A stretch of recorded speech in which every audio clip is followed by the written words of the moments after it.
नमस्कार, बहुत स्वागत है आप सभी का, आप सभी के पसंदीदा कार्यक्रम मसला में, और मैं हूं आपके साथ ज्योति।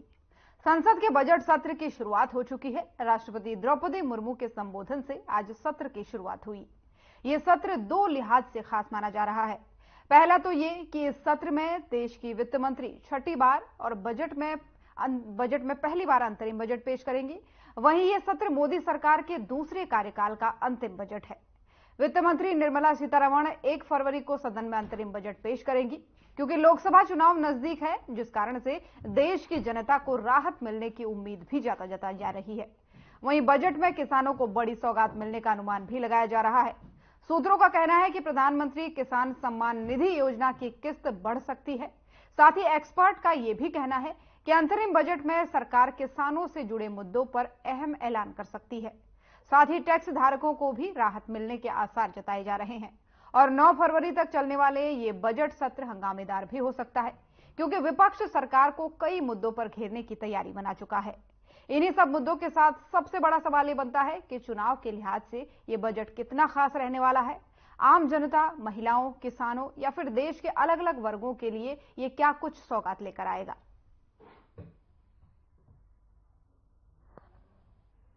सर, पहली बात तो ये है कि जो अभी बजट आने वाला है वो इलेक्शंस की वजह से इंटरिम बजट आएगा, तो ये फुल बजट नहीं होएगा। और सर, बात करते हैं बेनिफिट्स की, तो इसमें क्या कहते हैं, जो बेसिकली जो लास्ट ईयर इन्होंने एग्जम्पशंस दिए हैं या फिर टैक्स बेनिफिट्स दिए हैं, वो इस साल भी हमें कंटिन्यू रखने चाहिए। और इस बजट से हमें ये उम्मीद है कि जो छोटे बिजनेसमैन हैं, एमएसएमई वाले, उनकी कंप्लाइंसेस हैं वो कम हो जाए। और ये कम कैसे होंगे, इनकी लिमिट्स एक्सटेंड करके। तो जो लिमिट्स हैं हमारी वो एक्सटेंड हो जाए। जैसे प्रोफेशनल सर्विसेज की अभी 75 लैक्स है, तो वो 1 करोड़ हो जाए। और जो प्रिज्यूमटिव बेसिस पे जो एक्चुअली हम मिडिल लेवल वालों के लिए ये सोचते हैं कि जो डिडक्शन है अपनी 80C की, उसको थोड़ा एक्सटेंड कर दिया जाए, 1.5 से 2.5 कर दिया जाए। सेकंड मेरा पॉइंट है कि जैसे जो HRA का डिडक्शन मिलता है, जिसे 8,000 पर मंथ है, तो उसकी जो 1 लाख तक का पैन नंबर जो कंपलसरी नहीं है, उसको एक्सटेंड करके 2.4 समथिंग कर देना चाहिए। मुझे थोड़ी सी जीएसटी के ऊपर ही है कि जीएसटी जो है फिलहाल जो आम आदमी होता है, स्मॉल बिजनेसमैन है या मिडिल बिजनेसमैन है, उसको बहुत ज्यादा जीएसटी के कंप्लाइंस होते हैं, जिसकी वजह से उसकी कॉस्ट बहुत ज्यादा इंक्रीज हो जाती है। तो मेरा यही है कि जो कंपोजिशन स्कीम की लिमिट है उसको थोड़ा बढ़ा देना चाहिए, कम से कम 5 करोड़ कर देना चाहिए, जैसे कि इनकम टैक्स की। जैसा कि आपको पता है कि 2024 इलेक्शन ईयर है। अप्रैल और मई के अंदर लोकसभा इलेक्शन होंगे, तो जो ये बजट पेश होगा वो एक अंतरिम बजट होगा। एंड इस बजट में हम उम्मीद करते हैं कि जो हमारे इंडिविजुअल टैक्स पेयर हैं उनको कुछ ना कुछ गवर्नमेंट आपसे रिलीफ देगी। और लास्ट टाइम भी हमने देखा था कि गवर्नमेंट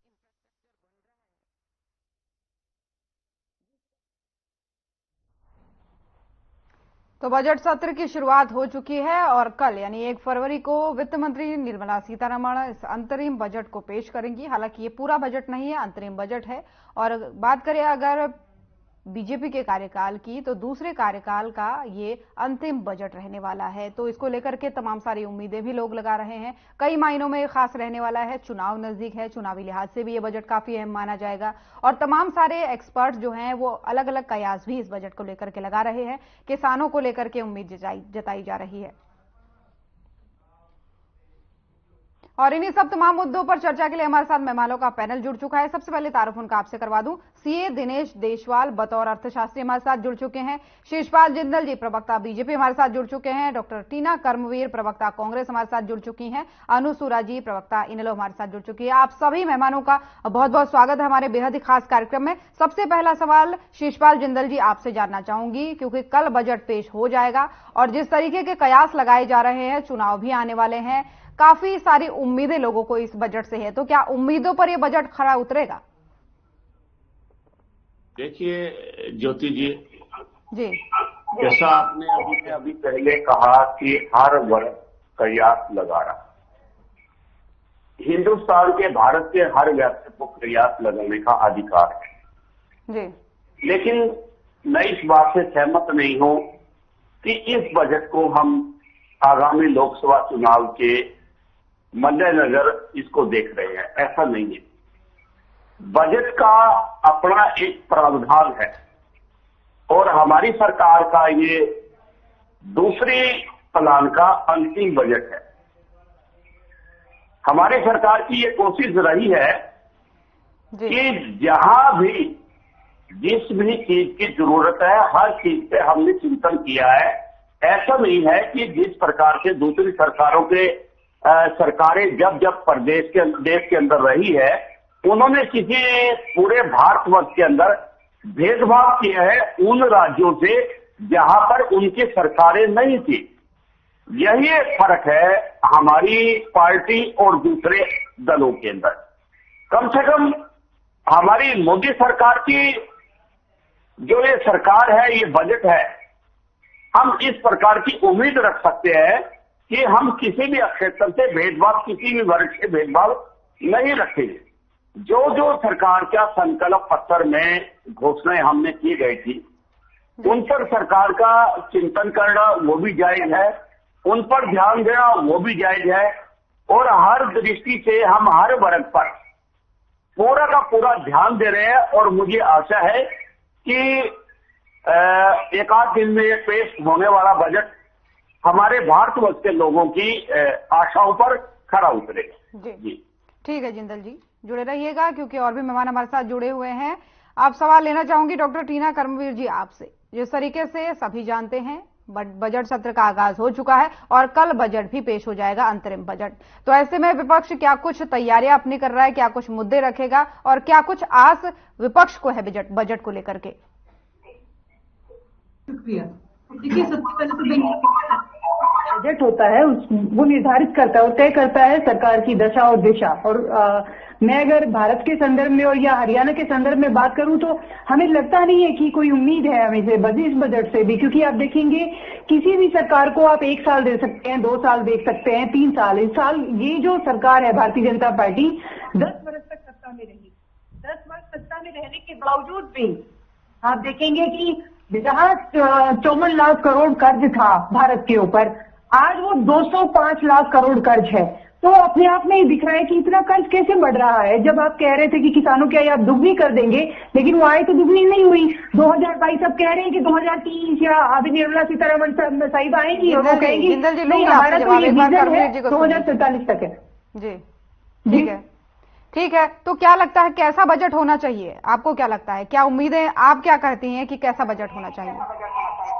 हरियाणा में आज हमारे युवा इजराइल जाने के लिए इजराइल में जाकर मजदूर बनने को तैयार हो रहे हैं। हम चाहते हैं इस बजट में ऐसे व्यवधान हो, ऐसे प्रावधान किए जाए जो कि शिक्षा के बजट को लेकर और नौकरियों को लेकर और इस तरीके का बजट बनाया जाए जो कि युवाओं के भले के लिए हो, किसानों के भले के लिए हो, महिलाओं के विकास के लिए हो। देखिए यहाँ ऐसा हो रहा है कि इससे पहले भी दीपेंद्र हुड्डा भाई साहब ने एक प्रेस कॉन्फ्रेंस की, उसमें साफ बताया कि किसानों का जो बजट था उसको वापस दे दिया गया। तो ये अपने आप में आपके पास पैसा इतना है तो आप खर्च क्यों नहीं करते? जब मैं बार बार कह रही हूँ सरकार तो चारमा की थ्योरी में बिलीव करती है कि घी पीकर अपने मतलब जो कर्ज लेकर सरकार चला रहे हैं उस तरीके से। लेकिन हम चाहते हैं कि जो अगर आपके पास कर्ज भी आप बढ़ रहा है तो आप उसको उन वर्गों को, क्योंकि लगातार आप देखिए कल से जो कि देशवासी हैं लगातार इस बजट पर नजर बनाए रखेंगे, लेकिन क्या इस बजट से किसी भी एक वर्ग को हासिल क्या होगा? सबसे इम्पोर्टेंट ये है। इन 10 सालों में किसी को कुछ हासिल नहीं हुआ। आज किसी हड़ताल से परेशान है इसलिए भारतीय राष्ट्रीय कांग्रेस पार्टी की तरफ देख रहे हैं, क्योंकि जब हम सत्ता में थे हमने लगातार ऐसा बजट दिया। ठीक है टीना जी लौटूंगी आपके पास। और भी मेहमान हमारे साथ बने हुए हैं, पहले उनसे सभी से एक एक सवाल ले लूं, आपके पास आऊंगी लौट करके। सीए दिनेश देशवाल जी हमारे साथ बतौर अर्थशास्त्री जुड़े हुए हैं। आपसे जानना चाहेंगे, जिस तरीके से आपने पक्ष विपक्ष दोनों को सुना और आस जिस तरीके से पूरी जनता लगा रही है, पूरा देश लगा रहा है, हालांकि ये अंतरिम बजट है लेकिन ये 2-3 महीने का समय भी कम नहीं होता। ऐसे में क्या कुछ लगता है, क्या कुछ जनता की आस पूरी हो सकती है? और अगर खासकर विशेषकर बात करें टैक्स लैब को लेकर के, तो क्या लगता है क्या कोई अहम निर्णय, कोई बड़ा निर्णय सरकार की तरफ से लिया जा सकता है? बजट का आकर्षण एक अलग होता है और आकर्षण बजट से हम उम्मीद कर सकते हैं कि जनता की तरफ से कुछ ज्यादा हमारे को मिलना चाहिए इसमें जी। तो इसमें मैम जैसे कि इनकम टैक्सेस में अभी तो बहुत ज्यादा कॉम्प्लिकेशंस हैं, टैक्स रेट भी कम होने चाहिए, टीडीएस की रेट्स में सिंप्लीफिकेशन रहनी चाहिए, कैपिटल गेन में अभी पता ही नहीं लगता लेमैन को कि कितना टैक्स रेट लगेगा कितनी सिक्योरिटीज पे। वो उम्मीद है कि टैक्स रेट कम होंगे, सिंप्लीफिकेशन रहेगी। और जो एक टैक्स स्लैब की इनकंसिस्टेंसी बनी हुई है कि 7 लाख तक टैक्स फ्री है या नहीं है, क्योंकि जिसकी इनकम सिर्फ 7 लाख तक की है और न्यू स्कीम ऑप्ट करता है तो ही उसकी टैक्स फ्री है। तो ये सभी लोगों को ये इसका राहत दी जाए, एटलीस्ट 5 लाख तक सभी की टैक्स फ्री की जाए। तो वो कुछ अट्रैक्शंस हैं जो उम्मीद लगाई हुई है जनता की, इस तरह की राहत बजट से हमारे को मिलेगी। जी बिल्कुल ठीक है, दोबारा जुड़ूंगी आपसे, दोबारा आपसे सवाल लूंगी। हमारे साथ अनु सूरज प्रवक्ता इनेलो भी बनी हुई है। अनु जी, आपसे जानना चाहेंगे, जिस तरीके से कल बजट पेश हो जाएगा और जनता को तो काफी उम्मीदें हैं, विपक्ष क्या कुछ उम्मीदें लगा रहा है और क्या कुछ मुद्दे आप उठाने वाले हैं? जी ज्योति जी, मैं तो कहूंगी कि जनता जो है वो उम्मीद से ही सरकार जिंदा है।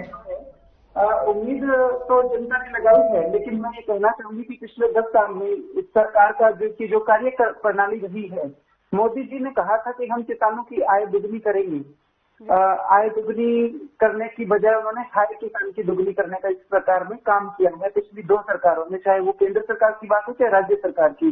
खाद बीज इन्होंने महंगे किए, इन्होंने मुआवजे लटका के रखे हैं किसानों के, बीमा क्लेम के लिए जगह जगह हमारे किसान धरना लगा के बैठे हैं, उसके बावजूद ये सरकार सुन नहीं रही है। बात करें पेट्रोल डीजल या एलपीजी गैस की, तो उसकी जो कीमतें हैं वो आसमान छू रही है, तो गृहिणी बहुत परेशान है। चाहे वो किसी भी तरह का घरेलू सामान है वो बहुत महंगाई को छू रहा है आज की तारीख में। उसके अलावा देश की बात की जाए चाहे प्रदेश की बात की जाए, लघु उद्योगों का जिस तरह से भट्ठा बिठाने का काम इस सरकार ने किया है पिछले 10 सालों में, वो किसी से छुपा नहीं है।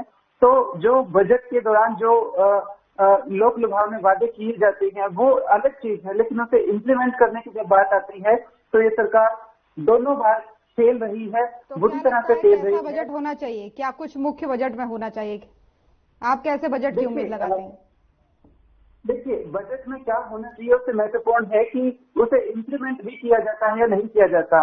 बहुत ही एक मुख्य मुद्दा था किसान की आय दुगनी करना। ये बीजेपी जब विपक्ष में थी तो कहती थी कि हम स्वामीनाथन की रिपोर्ट लागू करेंगे। स्वामीनाथन की रिपोर्ट लागू करना, और यही सरकार है जो हलफनामा देती है कि ये नहीं हो सकता। तो झूठे वादे करके, लोक लुभावने वादे करके ये लोग सत्ता में आए थे, लेकिन बिल्कुल मैं याद दिलाना चाहूंगी कि किसान की बात हो, चाहे कर्मचारी की बात हो, चाहे उद्योगों की बात हो, चाहे जैसा मेरी बहन ने कहा कि हमारे छात्र लगातार विदेश पलायन करने को मजबूर हैं, और इतने मजबूर हैं कि 2 नंबर से डोंकी मार मार के विदेशों में हमारे बच्चे जाने को मजबूर हैं।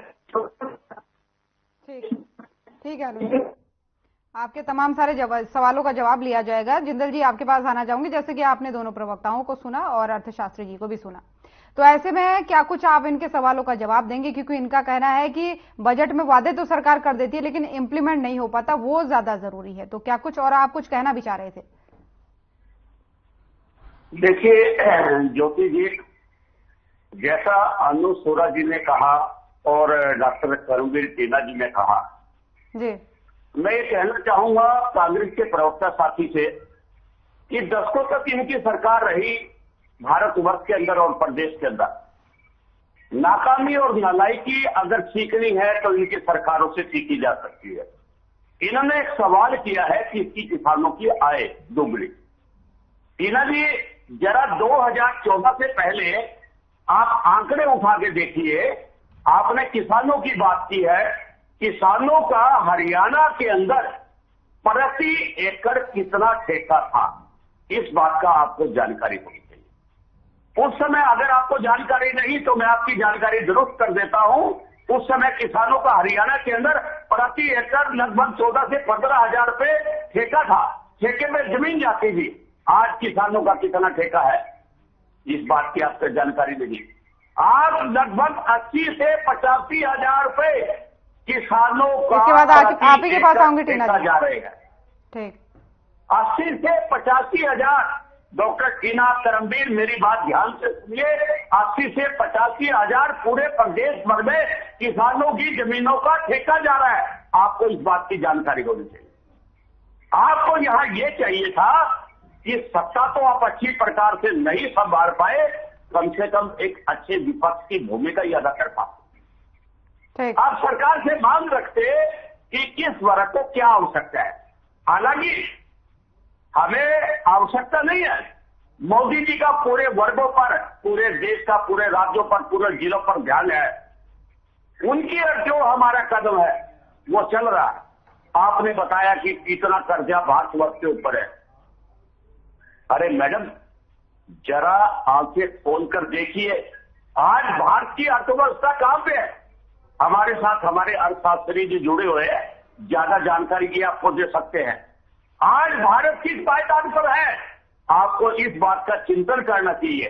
कम से कम झूठी नहीं चाहिए, इस बात की तारीफ तो कर देनी चाहिए कि मोदी जी ने जब से सरकार संभाली है, जब से हिंदुस्तान भारत की सत्ता संभाली है, तब से लेकर अब तक भारत की अर्थव्यवस्था किस पायदान पर है।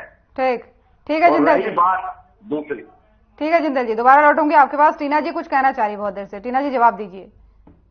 उनको तो शर्म आनी चाहिए और माफी मांगनी चाहिए देश के किसानों से। 750 किसानों ने शहादतें आप ही के प्रदेश में दी है। आपको माफी मांगने, आपको जब किसान हित में आप बोलते हैं ना, तो शर्म आंखें नीचे झुकाकर बात करिए। और आप हमारी सरकार का बात कर रहे हैं, आप बताइए कि कब हमारी सरकार में इतना लंबा प्रोटेस्ट चला।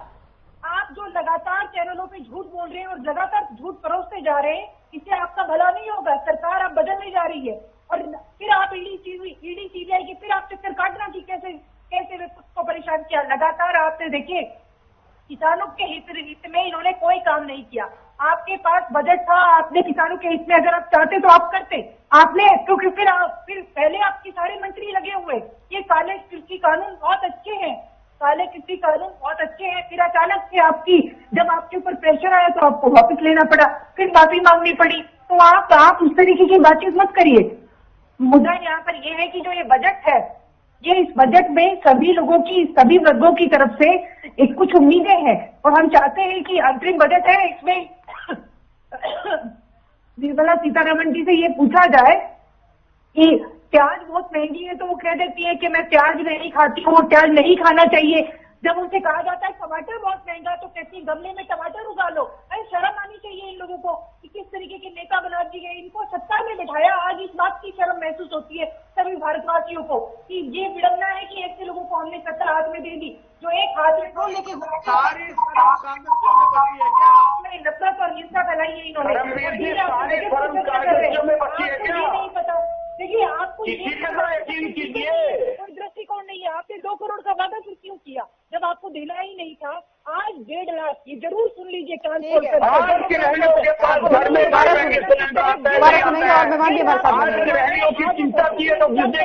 राहुल गांधी जी, ठीक है, ये आरोप प्रत्यारोप का ही दौर हो गया। बजट पे बात कर लेते हैं।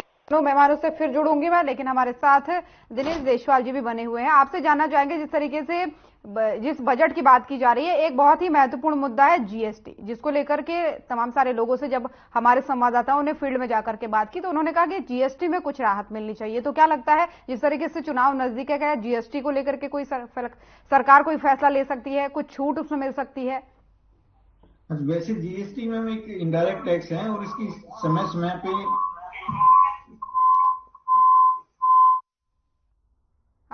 आप हमें सुन पा रहे हैं?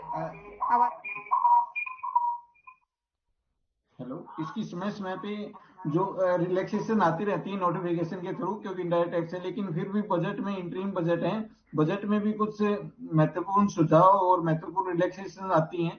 जीएसटी में रेट्स कम होने चाहिए, जैसे कि सेंट्रल गवर्नमेंट पहले जब जीएसटी लेके आई थी तो कुछ प्रॉमिस किए गए थे कि जीएसटी में रेट, क्योंकि सिंप्लीफिकेशन होगा, कलेक्शन बढ़ेगी तो जीएसटी के रेट कम हो जाएंगे। जीएसटी की कलेक्शन बहुत ज्यादा बढ़ रही है, 1.5 लाख करोड़ से भी ज्यादा हो रही है पर मंथ, तो उसके हिसाब से जीएसटी के रेट्स कम होने चाहिए। और सभी के यही उम्मीद है, स्पेसिफिकली जो आम लोगों की जो कंजम्पशन रिलेटेड चीजें हैं, जो या मेडिसिन है या जो इनपुट है जो इंडस्ट्रीज में यूज होते हैं, उसमें जीएसटी के रेट्स कम हो जाना चाहिए। जीएसटी में जो फेसलेस असेसमेंट चल सकती हैं वो एक शुरू करना चाहिए। जीएसटी का जो इंफ्रास्ट्रक्चर रिलेटेड जो प्रॉब्लम हम फेस कर रहे हैं वो ठीक होना चाहिए। आज जीएसटी का रजिस्ट्रेशन में एक महीना लग जाता है, जो कि शुरू में एक्ट आया था तो 3 डेज जीएसटी रजिस्ट्रेशन का टाइम था, वो दोबारा से इम्प्लीमेंट होना चाहिए।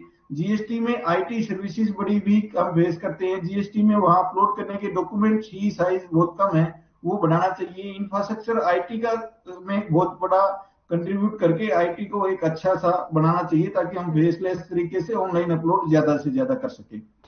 ठीक है देशपाल जी, दोबारा जुड़ूंगी आपसे। अनु सूरा जी भी हमारे साथ बनी हुए। अनु जी, जैसा कि आपने दोनों को सुना, बीजेपी को भी सुना, कांग्रेस को भी सुना, ऐसे में क्या कुछ जवाब देना चाहेंगे? फाइनल रिएक्शन भी आपका इसको मानूंगी। जी, मैं ये कहना चाहूंगी कि मेरी कांग्रेस से मेरी बहन ने कहा कि बीजेपी के राज में जो काले कानून पास हुए, तो मैं थोड़ा सा याद दिलाना चाहूंगी कि ये काले कानून ड्राफ्ट किसके राज में हुए थे, इस बारे में भी थोड़ा सा पढ़ने की जरूरत है।